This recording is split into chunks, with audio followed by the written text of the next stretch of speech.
दोन्ही त्याचे व्ह्यूज येतात.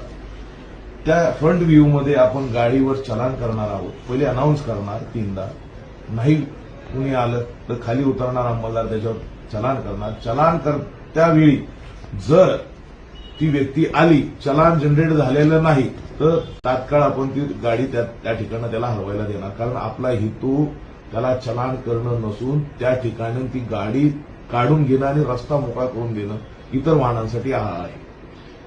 त्याच दरम्यान सेकंड याच्यात तो जर त्या ठिकाणी आला, चलान जनरेट झालंय आणि तो आलाय, तर त्या ठिकाणी त्याला जे चलानचे पैसे असतील ते त्याने तात्काळ जागेवर ऑनलाईन पे करावेत, कॅश पे करावेत आणि आपण त्या ठिकाणी त्याची गाडी रिलीज करणार.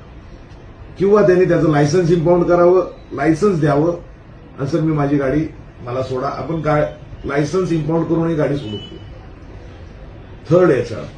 थर्ड केसमध्ये जर ती व्यक्ती आलीये पण गाडी उचलून वरती ठेवण्यात आलेली आहे किंवा गाडी ठेवण्याची प्रोसिजर चालू आहे, गाडीच्या दरम्यान आहे गाडी, तर त्या ठिकाणी गाडी वरती असताना गाडी खाली असेल तर टोविंग चार्जेस लागणार नाही. पण गाडी जर टोविंगच्या गाडीवर क्रेनवर ठेवण्यात आलेली असेल तर त्याला 200 रुपये टोविंग चार्ज द्यावा लागेल.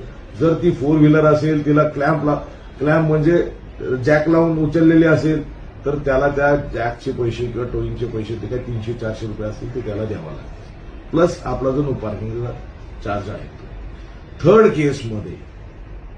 फोर्थ केसमध्ये जर ती व्यक्ती रस्त्याने त्याला दिसतंय की त्याची गाडी टोविंग करत चाललेली आहे, तर त्याच वेळेस त्या इन्चार्जला सांगून सर याच्यात माझी गाडी आहे, मला गाडी माझी द्या, अशी विनंती केल्यानंतर आपण त्या क्षणी त्याची गाडी त्याने टोविंग चार्जेस आणि चलान जे काय चार्जेस आहेत ते भरल्यानंतर त्या क्षणी त्याच जागेवर आपण त्याची गाडी परत देणार आहोत.